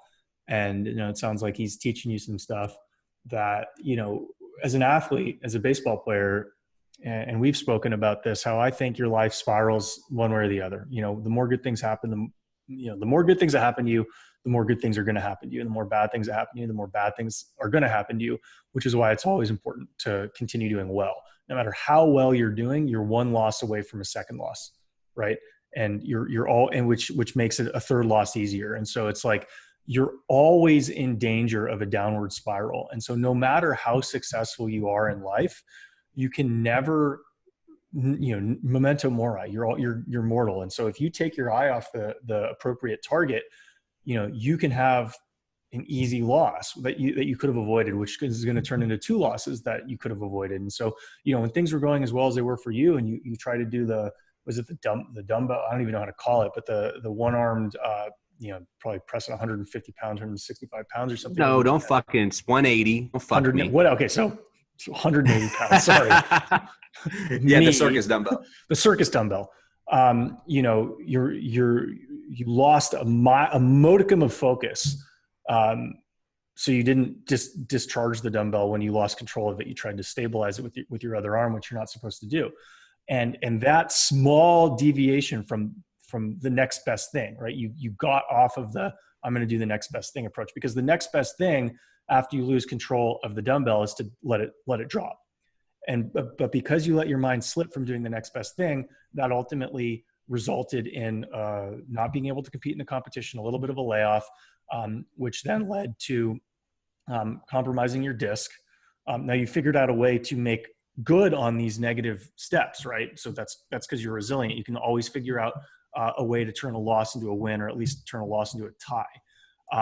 But it highlights the fact that no matter where you are, you always need to be focusing on doing the next best thing, because you're always close to retracing a lot of the gains that you made over the prior year or two or more. And once you realize that no matter how successful you are, or no matter how many wins you've had over the last couple of years, or how many losses you've had over the next couple of years, you will always have to do the next best thing. You know, get the next thing right. No matter what your record is, you're 2-20, you're 20-0 with 19 KOs. You need to get the next thing right. Once you realize that, you're less likely to believe tales that other people are telling you about how great your life is going to be when you have that yacht in the Caribbean, how much everyone's going to like you when you buy that new car, how wonderful it's going to feel when you get that new house. All of these material possessions from which we have images and ideas implanted in our minds that tell us these things are going to make us happier. All of this is to alleviate people from the realization that no matter where you are in life, you're always going to have to do the next best thing. There's never a time where you can totally take your eyes off the road and put everything on autopilot. It just doesn't work like that. Once you realize that that's what you're signed up for, you'll find that success is actually a lot easier, because eventually you'll find so easy. Yeah. You're so right, Alex. Success is so much easier than people think it is, but they're just basing their success off metrics that was never designed for them. Like, you're a super happy dude right now. You keep making fun of you. You say you're a 34-year-old guy and you live with your mom still. Yeah. Well, still. Alex, 7 weeks. Alex doesn't really live with his mom. He's just hanging for quarantine because he lives in the worst state ever. Correct. So but you're a happy guy. You're in a good mood when we talk. You're finding fulfillment, right? Yeah. In your life. But other people are like, oh man, staying with your mom for 7 weeks. Does that suck? What's that like? You're like, dude, it's been great. I've actually enjoyed my time. Because you see that you're not basing your metrics of success on what other people believe is successful. You don't even have a car. I technically have a car, but yeah, I don't have a car in San Francisco. And yeah, I think this is also one of the things. And thank you. Where do you usually live? In San Francisco. I don't have a car in San Francisco. So you don't have a car. You have a car, but you don't really have a car. Correct. I have a car in Idaho where I'm right now, but yeah, I don't. You live in San Francisco. Right. And I have roommates too. It's like all these things. It's like, you know, if I'm creating some dating profile of Alex, it's like he's 34 years old. He's presently staying with his mom. He lives with roommates in San Francisco. And it's like, and he doesn't have a car in San Francisco, and, you know, blah, blah, blah. And it's like, I'm okay with all of these things because. And he spends more money on his body a year than he does on clothes. True. Well, way more. Yeah. Or when you put that on a dating profile, bro, people are like, what the fuck? Right. But the reason why I'm okay doing this is because I know the value that I do bring, right? I know that, like, I can live on my own if I want. I'm just cheap. Like, I know what my income is. It can afford things that I don't buy. And I'm okay with that. I'm at peace with that. So I'm not spent, like, my identity isn't wrapped up in presenting an image to the world that's completely false. And so because I've been able to be successful in the things that matter to me, right? I want to be in shape, right? I want to make enough money to live a reasonable life. Why do you want to be in shape? It gives me advantages. Honestly, it makes my life easier, right? Because and like I mentioned earlier, a lot of the reason I have the discipline and work ethic that I do is because I don't want to have a life of complete suffering. I want things to be easier. And I found out that if I can figure out how to tolerate pain at critical junctures in my life or critical junctures in my day, if I can tolerate immense pain for for very acute periods of time here and there when it really matters, it's a lot easier than me enduring the chronic pain of living a life that I don't want to live. And so when I think about what I bring to the table, I have all of these things that I can make fun of myself for. You can make fun of me for. Anybody can realistically make fun of me for these things, but I have enough things going for me. And I know that, yeah, if I wanted to buy a house, I can buy a house. If I wanted to buy a car, I can buy a car and buy one with cash. Like, it doesn't matter. And so once you start accomplishing things that are outside of what the mainstream is telling you need to accomplish, number one, people will respect you in ways that you didn't think were possible, right? So when I'm walking down the street, you know, if I'm wearing a tight shirt or if I'm like going on a hike not wearing a shirt, it's like 2-3 times a week, people are like, nice abs, bro. like, or like, oh dude, like how long did it take you to look like that? Like that, like, I don't know, like this, I don't know what this means, but I'm constantly given phrases of confirmation, of encouragement that come outside of, hey, nice car, or hey, nice house, or hey, nice thing that society tells you need to have. And so because I have enough positive reminders in my life that things are going okay, right? I see the amount of money coming into my bank account every couple of weeks. It's a Okay, let me decent ask real quick. Hold that. Yeah. Hold that. How if you didn't have that information? Would you still conduct yourself the same way? It Would would you be still harder. not buy the car? It Would would you be still? harder. And I have to be honest with myself. It would be harder, right? And I think Joe So what do you Rogan. tell? So real quick though, when you make that change, let's pretend that you were fluffy Alex before Yeah. you really, you really started making it there. And you're like, listen, I'm not getting a car. Those things don't bring me fulfillment. Which, by the way, I admire all that Mhm. stuff, and I live my life very similar. I do have a vehicle because I can't really walk anywhere, and I need it. But anyways, like I have to have these. There's certain things though that are needs, I guess you could say, in my life, and when you're the fluffy Alex and your goal is to become kind of this lifestyle that you're living right now, what did you or what do you say to the naysayers when you're just starting in that journey? Because if someone listens to this podcast, they're like, man, I like get all that. Like I work this corporate job. Now we're not telling you to quit your job and go do this. There's always ways of figuring out what's best for your life in your particular situations. But let's say you have a plan B set up and you're going to make 70% of the money that you had, but in order to make 70% of the money you have, you're going to have to downsize your house and you have to downsize your car. Or get no car, whatever it looks like. But those things actually don't bring you fulfillment. But those things seem to make everyone else around you happier. So when you give those things up and these people start to say, what are you doing, man? You sure you're doing the right thing? Your friends check in on you. How do you respond to these people? What would you say to your younger self or to people dealing with that right now when they're redefining their metrics? I would try to gamify it. And I don't know that this is the right approach, but I do know that it's not the only approach. I would try to gamify it, and I would look at the people who are getting in my way as obstacles that I would just try to navigate around. Like I'm returning a kick, right? I'm fielding a punt, and it's my job to get this football to the other end zone, and there's all these obstacles in front of me, and I need to figure out a way to navigate around them. And once you can appropriately categorize people as obstacles, you deal with them better. I think what's challenging for people is when they miscategorize obstacles as allies, right? And I think that's what a lot of people do is, for people who they spend a lot of time with, particularly, the worse you're doing in life, chances are the people who you're spending time with are not necessarily great for you. And it's not always the case, but generally speaking, the worse you're doing, the worse your company, like the company you keep, is. And so what is hard for these people to realize is that the company that they're keeping is actually holding them down frequently, because humans have this internal need to be part of a group. We feel safer when we're part of a group, especially if that group is reinforcing the ideas that we already hold to be true.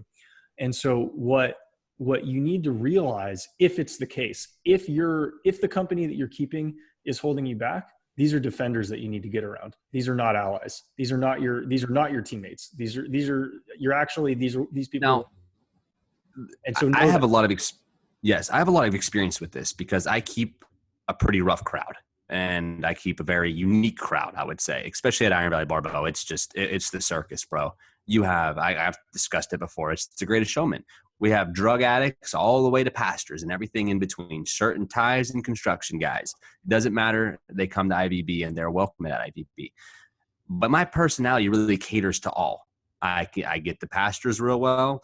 I get the drug addicts real well. I get the suit and tie real well. I get the construction worker real well. So I feel like my personality attracts these type of people. It was hard for me when I was breaking out of the mentality that my particular circle had at the time before I left West Virginia and I was moving here. The mentality was, these are good guys. And these are things I did recognize that I probably failed at the time, was how I ended these relationships so abruptly, if you will. They were good guys, but I saw them as obstacles.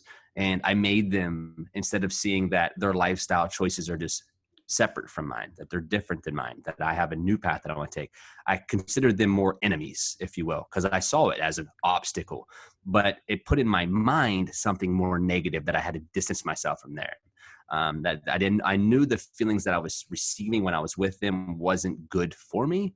So I distanced myself pretty directly. And when I came to the conclusion fast, and which, caused a lot of turmoil in those relationships naturally. And over the years, I've been able to reach back out to these guys and express what I'm expressing right now. And like, hey, I just wasn't emotionally mature enough to remove myself from the relationship. They're all doing well. They have kids and wives and shit. They've all grown up as well. I just so happen to grow up a year or two before them. Right. So right. Actually, They would have ditched you for the same reason you ditched them had they been a year or two ahead. Exactly.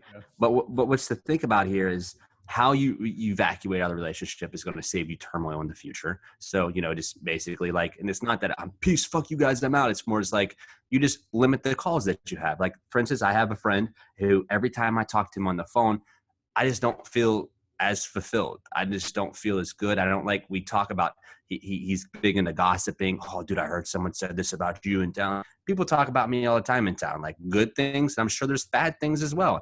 I don't really care to hear either. My ego doesn't need stroke to feel like I'm better than what I am. And I don't care about people who don't like me. I'm not doing what I'm doing for them anyways. So when I talk to him on the phone, I just don't always feel good after our conversations. So I've been limiting the amount of time that I spend with him on the phone or the amount of conversations that I have with him, because I know that he's not leading me to my end destination. He's not necessarily an obstacle in my life. He's still a good friend. He's a loyal, loving, kind friend who I trust with my whole heart, and my wife, with anybody, my kids, right? But I just know that this guy isn't going to help lead me and be with me as I grow, because I'm growing this way and he's growing this way. It's not that he's bad. We just have different points of conversations that we like to discuss, and that we're not just on the exact same path. So I limit my time with these people. And eventually the time becomes more and more limited. And when the time is more limited, I can have more efficient conversations with him. I can have more practical conversations with him, talk about things that are actually meaningful in his life and in my life, to where if we talk more frequently, it's we go right into like what he said, she said, or whatever that might look like. Mm-hmm. Yeah. Does that make sense? Have you gone through anything like that? Well, it's, I'm going to just trace this back to lifting weights. It's almost like if you're trying to deadlift every single day, your positioning is going to degrade over time. But if you end up taking, if you get your rest periods proper, right? And I don't know what the proper means. It could be 5 days, could be 7 days, could be 2 weeks. When your rest periods are right, your positioning is going to be right. You're going to end up focusing on the things that matter, and they're going to make you better. You're not going to just go through the motions, which it seems like that would be how your conversations would normally go, is simply just going through the motions. And so I don't know. Yeah, I don't know where I was wanting to go with that, but I do think that your background lifting, my background training is, you realize when you're under the bar, when you're under 700 pounds, you're the only person who's going to get it up. Nobody else is going to get it up for you. Now, yeah, do you need to take guidance from other people in order to be in a position to boost that up on your own? Yeah, of course you do. You got to learn from everybody you can. But ultimately, you are the one who is getting 700 pounds off of the ground up into an erect position. And when you realize that you are the person who is responsible for taking yourself from 350 to 600 in whatever facet of life you want, you realize that, can other people help you? Yes, but there's a limit to the amount of help they're going to give you. Nobody is going to lift the 700 pounds for you. At best, people are going to help you in your positioning, lifting up that 700 pounds, or help you find a more efficient path to going from where you are to lifting those 700 pounds. But ultimately, you are the individual who's going to lift the 700 pounds. Don't expect a savior to come lift it for you. Right? Yes. And once you realize, and this is why I agree so much with Zach that everybody should lift weights. It's not just the physical development, it's the mental lessons that you learn. It's an easily trackable event where you can easily see, I started X and I went to Y, and that was Z% better. And I had to mentally envision myself do this. And I had to be consistent in this place. And I had to train when I didn't want to in this place. And I had to not train when I did want to in this place. And I had to know myself, because if you want to be the best lifter you can be, not only do you need to go through the work, and not only do you need to have efficient programming, and not only do you need to be disciplined, but you need to know yourself, and you need to know what you can handle. Can I handle a week of training like I'm supposed to this week based on all my physiological metrics, my sleep, my diet, all this stuff, right? There's just so many parallels with training and life, man. And I think that's why you see so many people who are in the fitness space. I mean, me and you, if you look at this, who also speak through a motivational sense. When you look at this, when you tear your muscles down when you're training, in order for you to build your muscles back up as most effective as you can, you got to find what's the problem you have to solve. The problem is that I have to eat good, healthy, clean foods. And if I find the exact amount of foods that I need to eat, it's going to make my body as optimal as it possibly can be. Life's the very similar way. You're going to find times of adversity that's going to tear you down. When you get torn down, you have to stop and you have to realize, what do I need to fuel myself? What type of consumption? Now, consumption is not just food. It's also media, it's news, it's books, it's everything that we consume. It's music, it's the things we listen to. What type of consumption is going to help me build back up stronger than what I was before? Because my old way of building myself back up led me to here. And now I'm dealt with this adversity. Now I got to develop a new strategy in order to make myself better than what I was before. Yeah. And I think, Ashley tweeted something yesterday, kind of similarly along those lines. If I didn't get divorced, then this wouldn't have happened. If I didn't get this DUI, that wouldn't have happened. If I didn't, if I didn't go through pain, I wouldn't get growth. And if you don't realize that life, like the sooner you can realize that life isn't linear, the sooner that you can realize that take one step back, 2 steps forward, 1 step back, 2 steps forward. The sooner you can realize that this pattern exists and it's predictable, the easier it is for you to create an efficient path to succeed. And the easier it is for you to invest your time and the fucks that you give in things that matter. If you try to avoid this reality, you will just be on a treadmill your whole life. Yeah, but what's fucking hard, and just like you had mentioned before, is when you find one strategy that gets you like 50 steps ahead and you're like, fuck yeah, this is it. And then it just stops working. Yeah.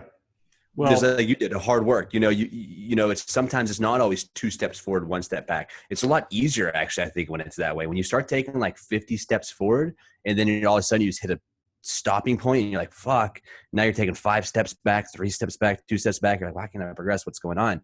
That's whenever it becomes challenging. Yeah. And there's not a good answer for that, right? Like not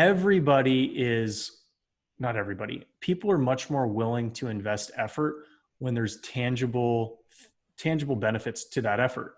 And it's easy. So I'm going to keep training, because I'm going to keep getting better. And I mapped this out for myself, because through my 20s and through my early 30s, I've been able to continue to increase my PRs in the gym. And I'm able to invest, high levels of pain. I'm willing to tolerate high levels of pain to continue to beat and push through PRs.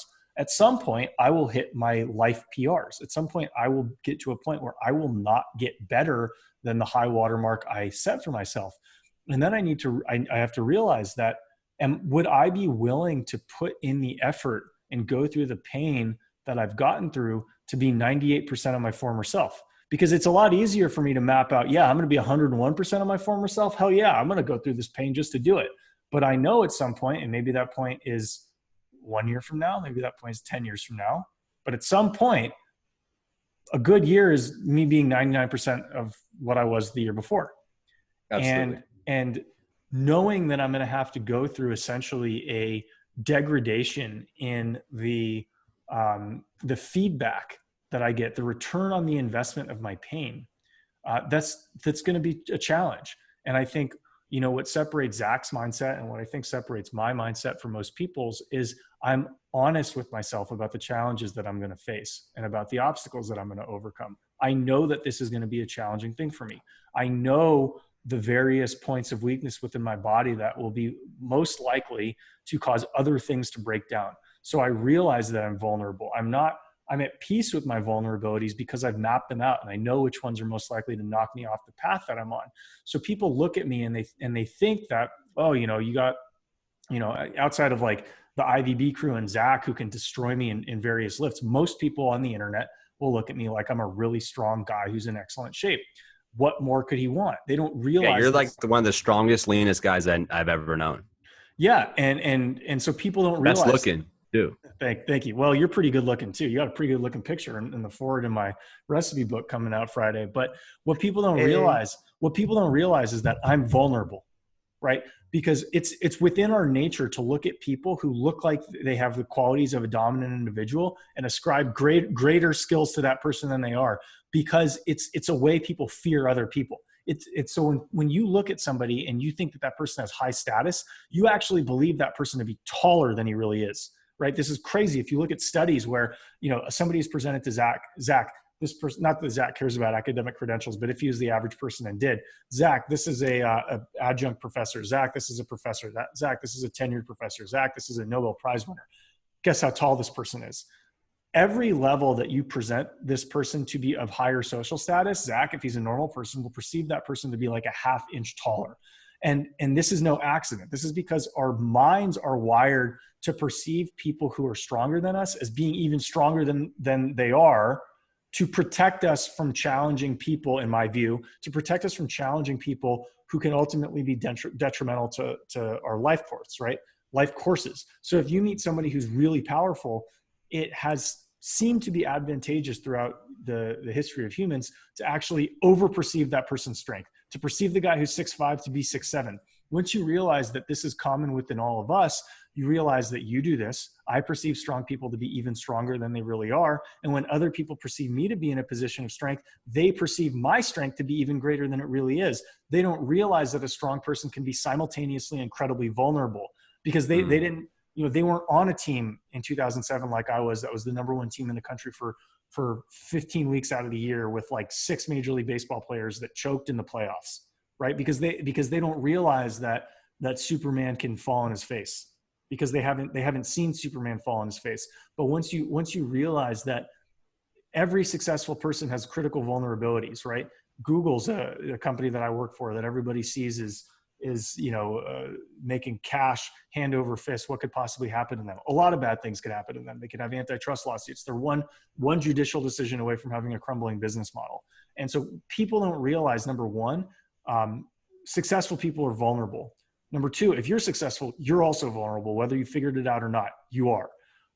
And when you're trying to size up an opponent who's bigger than you, he might seem like, that he might be 6'5". You're going to perceive him as being 6'7", because you've over-ascribed skills to that opponent. But realize that even if he is 6'7", he has critical vulnerabilities.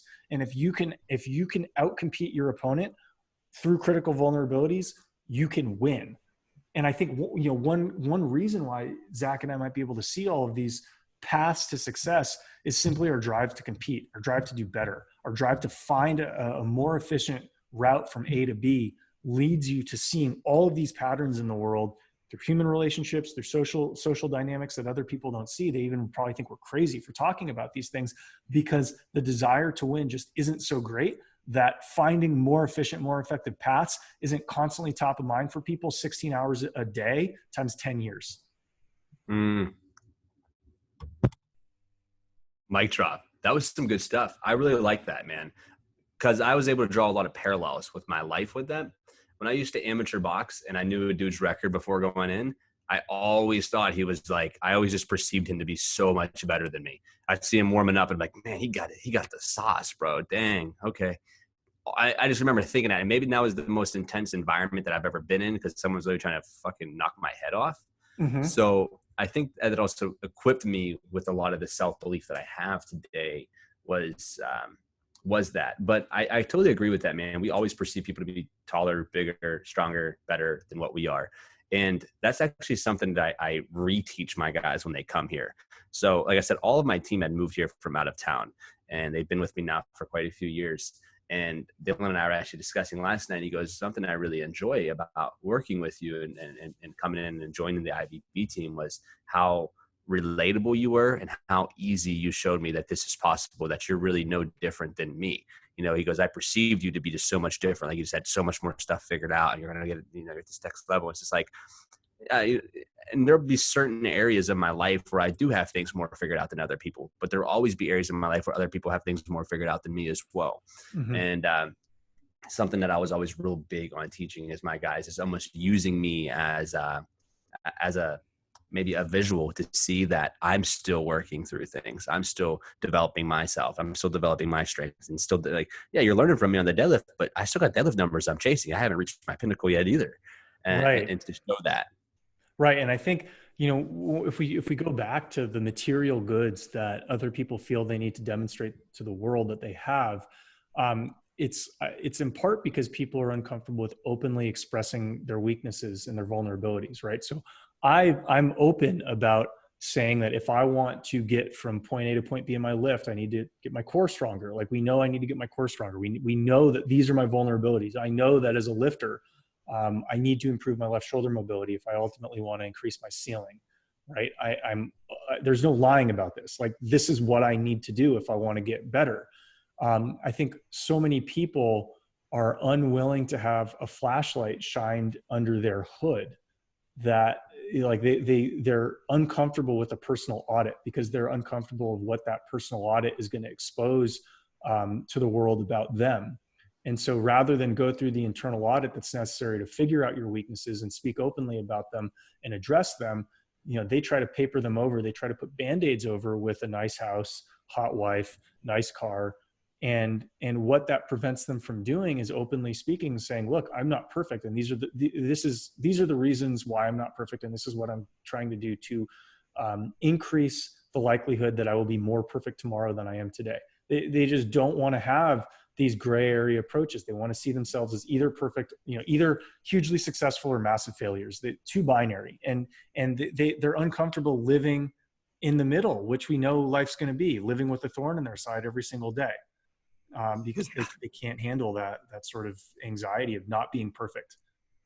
Yes, that's good stuff.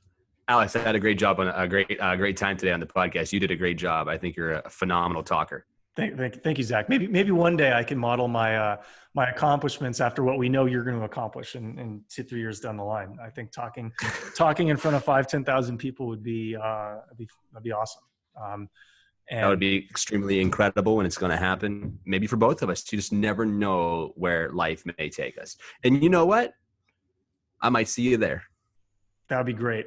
It's been an awesome episode 5 for Outlast the Iron. Thanks, everybody, for tuning in. This is Alex Feinberg. And I'm Zach Homol. Catch us for episode 6 next week. Peace.